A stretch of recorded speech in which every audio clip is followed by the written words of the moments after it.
Good afternoon. I'm Reginald R. Howard. Reginald R. Howard, born in South Indiana on December 26, 1934. And I grew up in an environment of people who just admired baseball. First was my father, and the other was my Uncle Hubert. And Uncle Hubert had a ball club that he kept, semi-pro. And at the age of like 5, 6 years old, I would go out with them and pick up bats with them. And then as time went along, I started playing like 10, 11-year-old ball. They had 12, 13, 14, 15, then semi-pro ball around the South Bend area. But one thing I like to do when I address a group of young people is teach. I believe in teaching. And as an environment, I'll say something like, and I'll ask for, look, all the coaches, all the teachers, who want to participate, just come forward and stop me when you feel it's appropriate and ask any question that you would like to ask. But I would say something like, where did a can of corn come from? The motion of a can of corn. Where does that come from? And you see a ball game and a ball get hit, and the commentator says, "Oh, it's just a can of corn." What that is a fly ball that's playable, but when it leaves the bat, it looks like it's going to go out of the park. And then they search in there a can of corn. So every little thing a child learns, the more progressive it makes that particular child. Same thing with I ask them, what's a 2 o'clock hitter? What do you mean a 2 o'clock hitter? They'll ask back and forth. I'm knowing from the inception that they probably won't be able to ask it. And then I'll just tell them, baseball games initially started at 4 o'clock in the afternoon when people had getting off work. It wasn't no night ball, it was just all day ball. And when the people at 2 o'clock, they would have what we call BP, or batting practice. And the actual game starts at 4 o'clock. When you talk about a 2 o'clock hitter, there's a guy who hits the ball when it's cuff high and in the middle of the plate, all the way up against the fence, over the fence and everything. But when the actual competition starts, and the guys who are throwing the ball cuff high are throwing knee high, as such a page, you say a P is a knee, and breaking curveballs with it, and plus straight changes, a variety of pitches. This same individual doesn't look very good as a hitter, so we don't know them as 2 o'clock hitters. Let me give you one more, and then we'll get it going. The one thing that,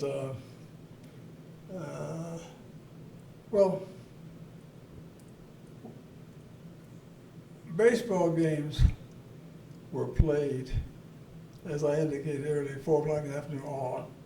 And the only type of advertisement you had was advertisement along the lines, on the fences that go around the park. You'd have ice cream, you'd have milk, and some places you'd have tobacco. And usually when you had tobacco, the tobacco that was being advertised was chewing tobacco and smoking tobacco also. So a 2 o'clock, a hitter or a player, if you will, would be playing catch with so-and-so. And they say, well, where's he at? He's playing catch. These bullpens where they play catch would be just beyond the dugouts, toward the outfield side of the fence, both third and first base side. And they said, where's Reginald Howard? He's down in the bull area. Well, that bull area evolved into bullpen. So that's where the bullpen came from. A lot of little things like that I like to get our kids interested. And when they find out they know a little something that the other one doesn't know, and the other one doesn't know, they start exchanging information. and they begin more interested. It creates more interest in the children. So then when we get to the adults, I really have fun. And then, is there who here can tell me who J.J. Johnson is? They'll look back and forth at each other. They won't say that. J.J. Johnson? Never heard. Who's heard of Thomas Wilson? Anybody heard about Thomas Wilson? Okay, no, I heard of Thomas Wilson. Anybody ever heard of Dr. J.B. Martin? I don't know Martin, but I don't know if it's J.B. Well, okay. Let me bring you alive to something. F.J. Martin, Martin, not Martin, F.J. Wilson, T.J. Wilson, I'm sorry, was the owner of the Baltimore Elite Giants and also the president of the Negro National League. Dr. J.B. Martin was owner of the Chicago American Giants, plus he was the president of the Negro American League. And then we factor in J.J. Wilson, not J.J. Wilson, the moment named, excuse me, J.J. Johnson was the commissioner of black baseball. So we had a commissioner, we had things that we don't hear very much about. People never allude to them very much alike. Just like we're just a bunch of silly kids out there playing ball with no direction, and there was nothing like that. We had, they asked, well, what about Ruth Foster? I asked them about Ruth Foster. They don't know about Ruth Foster. Ruth Foster started the Negro National League in 1920 with the help of Uncle Jim Taylor's brothers, C.J. And what he did, he took 8 teams, and put them in the National League. They were the Detroit Wolverines, the Dayton Marcos, the St. Louis Stars, the Cuban Stars, the the Indianapolis ABCs, Chicago American Giants, and the Chicago Giants, the Chicago American and the Chicago American Giants. And the 18 that is escaping me right now was the, boy, we said the Indianapolis ABCs, I'm sure we said that. So those were practically the 8 teams that started in the league. And that's the one that people really give us credit for having that type of player. But what bothers me also is that our kids, we haven't done a good job of passing information down, whether they can think more positively of our children. Like the average young Caucasian boy, he'll know about Babe Ruth. He'll also know about Hank Wilson, which followed him for home runs. Well, on the black side of the ball, we had Josh Gibson, and right behind Josh Gibson was Turkey Stern. They're the same type of player. Then we go to the team. You hear about building, long, traveling all-stars, which is, in my opinion, is a lot of foolishness. But they never told us about the Homestead Grays. Homestead Grays won 9 consecutive Negro National League pennants from 1937 to 1945. People like Josh Gibson, Hugh Bubba Bell, Buck Leonard, Howard Eastland, Wilbur Field. It's just stacked with nothing but great ball players. Our kids don't know anything about them. They seem to think that baseball began with Jackie Robinson. And it went way before Robinson. And there were a lot of people who felt during the time that Robinson was signed, most people felt that Monty Irvin was the most prolific player in the league at that time. However, Irvin was a little older than Jackie. I think Jackie was 26, 25 when he signed. And that, some people thought that would be on the backside. But all the outstanding players like Willie Wells, who completed his career here in Memphis as the greatest shortstop they ever played. And I've had some really knock down, beat up fights with some of the old ball players who tried to tell me that Ozzie Smith couldn't touch it. I don't want to take that. And to this day, I don't take that. I do know that Wells was considered a great hitter. I mean, a great hitter as he was a defensive player, as a shortstop. So our kids, we've got to somehow get them started, and we need to start them. My recommendation would be 6, 7 years old, start them, so they can learn how to hit off a tee, they can learn how to hit off electric pitching machines, they know how to operate in a hot box. All these are all parts of the game that the other kids are getting at a younger age. See what happens with baseball, the scouts talk about this a lot. You have the kids at 12, 13, 14, 15, 16. You might keep it. But when a kid starts late in life in baseball, say it starts at 14, 15, 16, one of the hardest things to do is to play baseball and play it every day. You have to have constancy insurance. Remember now, this is an area where in 3 tries, if you come through with 1 hit, you should consider an outstanding person. So it's a difficult game to learn. I'm excited at some of the things I see starting to go. I started on this stuff maybe 40 years ago, trying to get people to get more interested in getting their children enjoy baseball. I'm not saying that baseball would be a panacea for race relations or black incarceration. I'm not saying that at all. But the kids need to have something to do. And they were, whether intentionally or unintentionally, they've been cut out of baseball. All the ballparks are out of the cities. Where the ballparks used to be, you see black tops and basketball courts. And everyone is not going to be 6'10", or size-wise, he might not be 240 pounds. So these are a lot of things that we don't know that we need to know. And we need to know about the owners of these teams and the type of men they were. Take Gus Greenlee as an example in Pittsburgh, Pennsylvania. Gus built a brand new ballpark. He was the owner of the Pittsburgh Crawfords in 1931. A brand new ballpark. In conjunction with that, Gus Greenlee promoted the first fight that was ever, championship boxing match that ever fought. Now there weren't heavyweights, there were light heavyweights.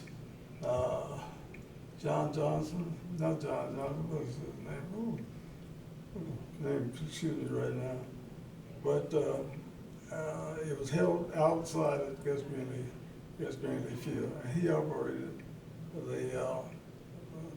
the ball club there for a number of years. And also Commodore Willis Posey Sr., who was like the Federal Express. He moved freight along the Ohio rivers and Monongahela into the tributaries into Lake Michigan and all around the Midwest. He made a multiplicity of money and developed an engine and made even more money. But with his money, he sent his son to one of the top schools in the East. And in conjunction with that, he bought the Homestead Grays for him when he got out. And that's how the Grays tremendously shot up so high. So there's so much about the game. And I get sick when I hear people talk about, oh yeah, I remember he's turned off the lights for the room. That's foolishness. Let's talk about some of this good team. Let's talk about Tinkers, Evers, and Chance. Tinkers, Evers, and Chance. Great double play combination of Cubs. But the Monarchs at the same time had Wells, Willie Wells, the great shortstop, George Giles, outstanding first baseman, and an outstanding second baseman. And not only that, this was the team, I believe, and I'm surmising here, where Kennesaw Mountain Landis, who was the president of the Negro, was president of the commission of Negro baseball period. And somebody wanted to play the Monarchs in a series after the season. He said, no, it'll be no series like that. But I can understand it. I wouldn't either.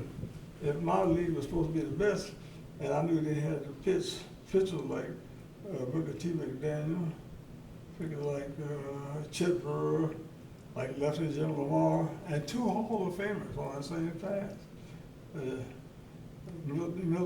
Hilton Smith and Satchel Paige. So I wouldn't want to play them either. So a lot of things were done that we don't know about. Like in 1942, Bill Beck had a group of players set aside that he was going to insert them into the major leagues, but he was going to stack the team with black players.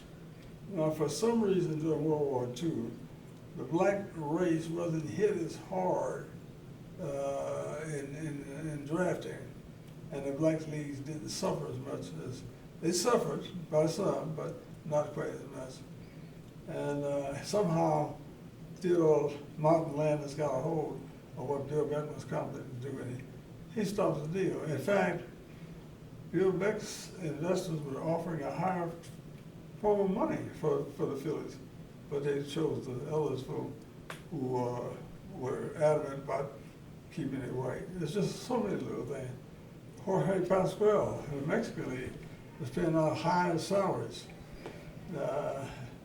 and so much to the esteem that A.B. Happy Chandler, who had moved to Commissioner of Baseball at that time, set out a directive that anybody who left the major leagues to go to the Mexican League would be barred for 5 additional years before they could come back in America.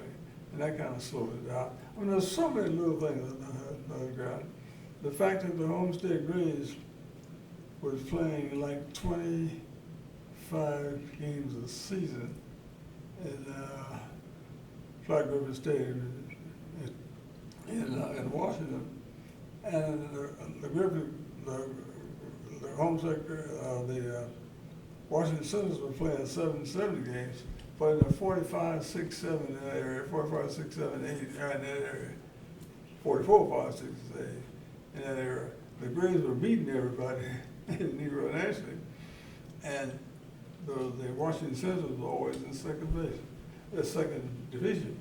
In fact, at the end of the season, the Grays would have drawn more crowds in 25 games than Washington Senators could draw in 77. That kind of stuff we don't hear about. We don't never hear about the outstanding things.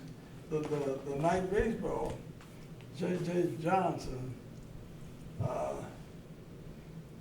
who owned a team called the All Nations team, with blacks and whites, on. And what he did, he was barnstorming.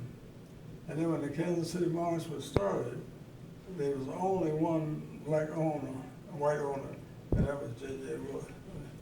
And he put the Monarchs in there. They left the All Nations in the barnstorming. I mean, there's so many good things that we've done. I mean, outstanding things that our kids don't know anything about. You asking about Jose Otama, the Japanese player who plays outstanding pitcher, outstanding hitter. Well, in my mind, he is a modern day Martin Dihingo. Martin Dihingo was a black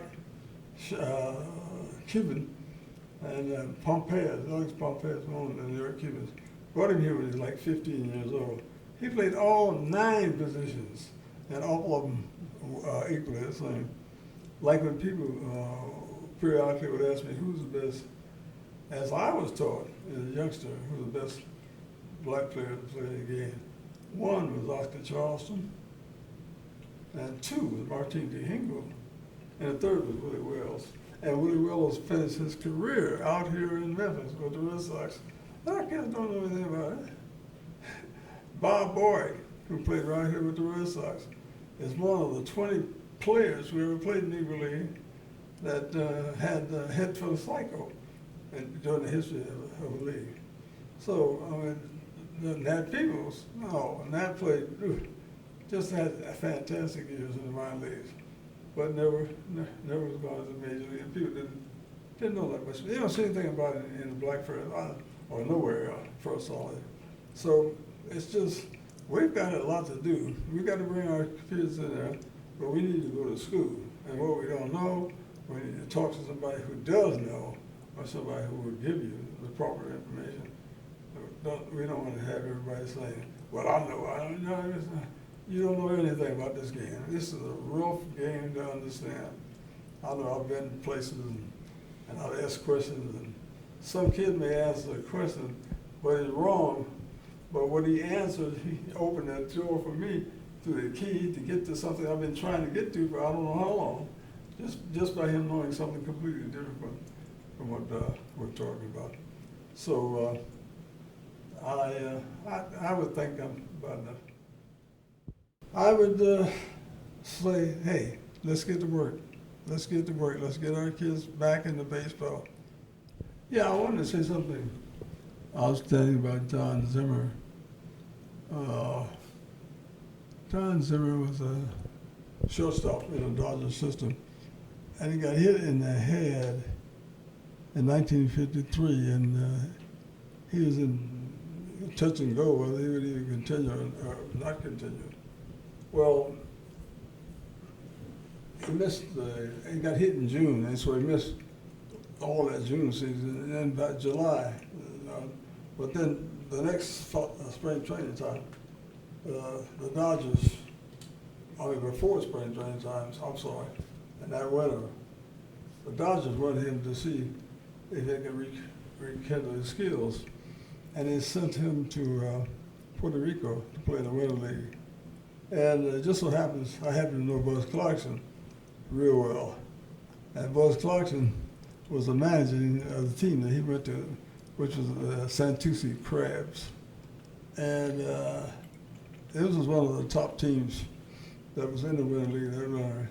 Nat Peoples, who I had a lot of time in conversation with, he was crazy about him, as was Jimmy Crutchfield. All these guys had a high respect for Don Zimmer. Let me hit that ball club for you for 1 second. They had at their first baseman was George Crowe. Now George Crowe's brother was Raymond Crowe, who was the head basketball coach at Indianapolis Athletics.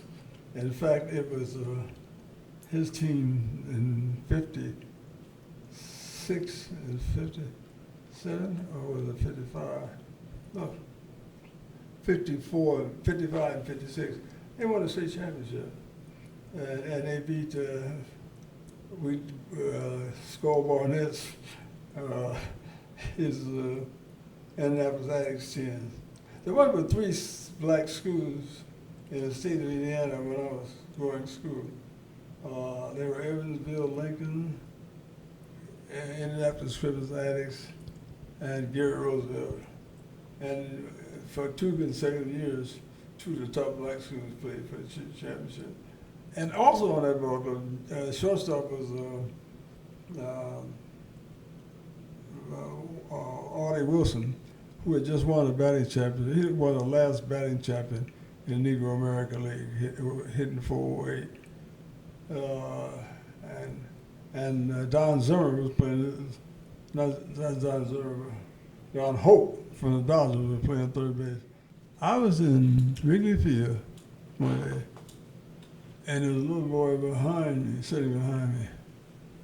And he said to me, he says, he was saying, Richie. This is during the workouts. This is when they had batting practice, playing pepper games in that era.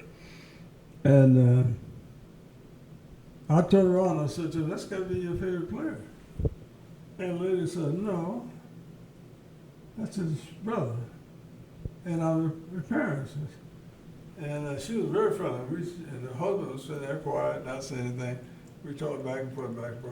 So finally I asked my husband, I said, where did you play? He said, in 38 and 39, 1938, 39, he was on the Kansas City Blues, AAA American Association. And, an old baseball fan like I am, a bell rang off my head and he said, you're out there with Harry Kraft and Phil Rizzuto. Who else was on there? Kraft, Rizzuto. There was another great player on that same ball, Jerry Pretty, a very outstanding player. Jerry Pretty, outstanding infielder. Never made it real big in the major leagues, but skill level very high. I said, yeah, those on the same ball. And I told him, I said, Marco was telling me about how Mitch, right in this park, Josh Gibson was hitting and Satchel Paige was pitching. So Satchel started with two parallels. They're perfect. Right at the bottom part of the knee on the black part of the plate, just nipping the black part of the plate. The fourth pitch in the sequence was a fastball at his chest, which backed him off the plate. And generally in that type of situation, they come out with something away. And the next pitch would come up with his fastball away. But in lieu of having it out on the black, he was about 5 inches back in toward the end of the plate, up about thigh high, perpendicularly. And it's what ball players call a cookie middle away. He dropped the head of the bat on, it looked like. He said the only thing that kept it from going into Sherfield Avenue was right field scoreboard. He claimed that was the hardest ball he ever seen. And my uncle, he attended a lot of baseball games. So I asked what Sal Macy thought of the great Josh Gibson. He said he's the strongest hitter he'd ever seen in his life. About 5 minutes later, I said, the man will hit the ball like him? Nope. The Mays, nope. McCovey, Dick Allen, anybody hit the ball? No. He looked at me right now and said, nobody hit him like Josh. Now, he didn't say nobody hit him like Ruth and Josh. He said, nobody hit him like Josh. He said, Josh. And I just told him, I heard it all my life. And I saw Josh through the eyes of a 10, 11-year-old boy. But I didn't see him any further than that. And, but he said, well, nobody hit him like Josh. Best books was ever put together, I think, on black baseball. Because we made some statements about Major League Baseball, and isn't that great? We talked about players that, well, let's take, as an example, Jackie Robinson. Jackie Robinson the Kansas City Monarchs wouldn't pay anything to Jackie Robinson. Don Newcomb didn't pay a penny for Don Newcomb. And Johnny Wright, another outstanding pitcher, they didn't get anything about it. But I'll tell you what Mr. Rickey did do. He paid $10,000 to the Cleveland Buckeyes, supposedly now, for Sam Jethro. And in the book I say I thought Sam Jethro as a youngster was the best ball player I saw in Negro League. Hit on both sides, good power run, up at home runs, up at RBIs, run scored, that type of player. And after he had bought him in a box, well, a relatively short period of time, he flipped him like he flipped horses, and cows, and automobiles, and homes, flipped him to the Boston Braves. And he became the first player to play for the Braves with Sam Jethro. He flipped him to the Braves for $100,000. He made this quick $90,000. So there's a lot of little things that went on. And a couple of other things I think I covered over there. But get the book. Get the book. It's on sale. If you get it, please. It's an outstanding. Oh, this is a really, at the time of year we had, this is a great Christmas present. It doesn't have to be white youth or black youth. It's about baseball. Yeah, and that's all I can say.